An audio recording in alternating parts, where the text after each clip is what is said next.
Hey, if you're a content creator on TikTok who has a habit of telling other people of other religious faiths that they're going to go to hell, then you might want to remember what Jesus said about that type of behavior in the Sermon on the Mount, which is the greatest sermon that has ever been given.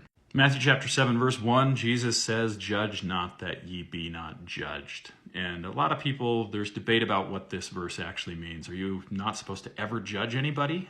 Or are you only supposed to judge them righteously? Well, I think verse 2 gives us a little bit of an indication on what Jesus is talking about. He says, "For what judgment ye judge, ye shall be judged." So whatever criterion you are using to judge someone else, that is the same criterion that is going to be used to judge you. And with what measure ye meet, in other words, what ruler ye measure with, that meet is just an old English, Middle English, King James English way to say like measuring stick. What you're using is your measuring rod. It shall be measured to you. So whatever it is, the way that you are judging people, and however harshly or mildly or kindly or rudely or incorrectly you are holding up your measuring stick to determine whether they pass or fail the little test that you've set up, that's the same standard that is going to be held up to you. Jesus goes on, "And why beholdest thou the mote that is in thy brother's eye," that little speck of dust that, lands in your eye and you got to pull your eyelash in order to get it out. "But considerest not the beam that is in thine own eye, the splinter." You've got an entire sliver in your eye. Why are you worried about what's in your brother's eye and not worried about your own eye? "Or how wilt thou say to thy brother, Let me pull out the mote out of thine own eye, and behold, a beam is in thine own eye?" You can't even see to help your brother with the speck of dust in his eye because you've got this big piece of wood in your own eye. "Thou hypocrite, first cast out the beam out of thine own eye, and then shalt thou see clearly to cast out the mote of thy brother's eye."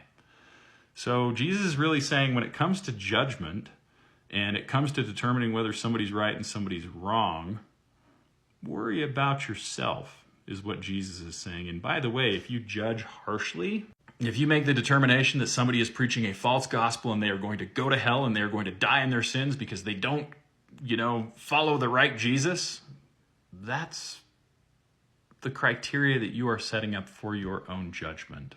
And so you better really hope you got it right if those are the types of things that you're going around spewing to people.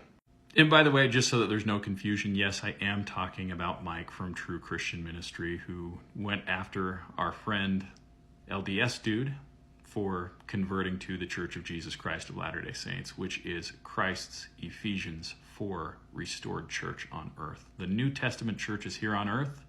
Come and see it. Mike blocked me and Brother Miller because he felt that we were evangelizing weak Christians in his comment section. Mike, respectfully, if you've got weak Christians in your comment section, it is because they are following the weak sola scriptura, sola fide, once saved, always saved doctrine that you are preaching to them. That is not biblical, and that is a corruption of God's word.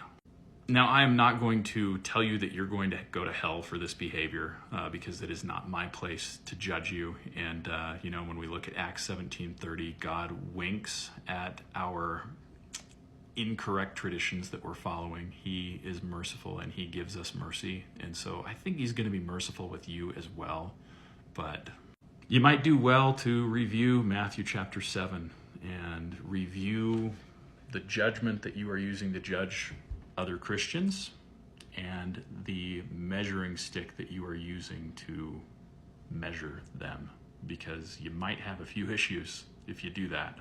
This conversation reminds me of the end of Matthew chapter 7. "Therefore, whoso heareth these sayings of mine and doeth them." Isn't that interesting that Jesus says the word doeth right there? Not just have faith, not just believe, not just confess his name, but actually do the things that he says in the Sermon on the Mount. "Whoso doeth them, I will liken him unto a wise man which built his house upon a rock. And the rain descended, and the floods came, and the winds blew and beat upon that house, and it fell not, for it was founded upon a rock." So, Mike, you can resist and you can fight the Church of Jesus Christ of Latter-day Saints on TikTok all you want, but there is a reason that the restored Church of Jesus Christ, his Ephesians 4 church, founded upon the foundation of prophets and apostles with Jesus Christ as the chief cornerstone, that has prophets, apostles, evangelists, pastors, and teachers today. That is a community where there are no more fellow citizens, but we are all saints unto God. There is a reason that this church continues to grow across the world. We actually strive to be like Jesus and to do the things that he teaches and that he says.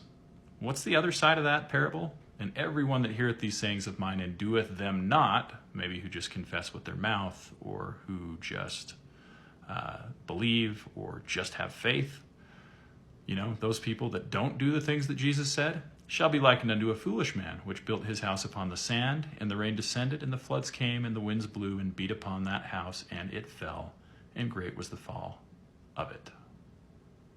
There was a father in the Book of Mormon named Helaman who wanted to teach his sons how to build upon the rock. And this is what he said in Helaman, chapter 5, verse 12. And now, my sons, remember that it is upon the rock of our Redeemer, who is Christ, the Son of God, that ye must build your foundation.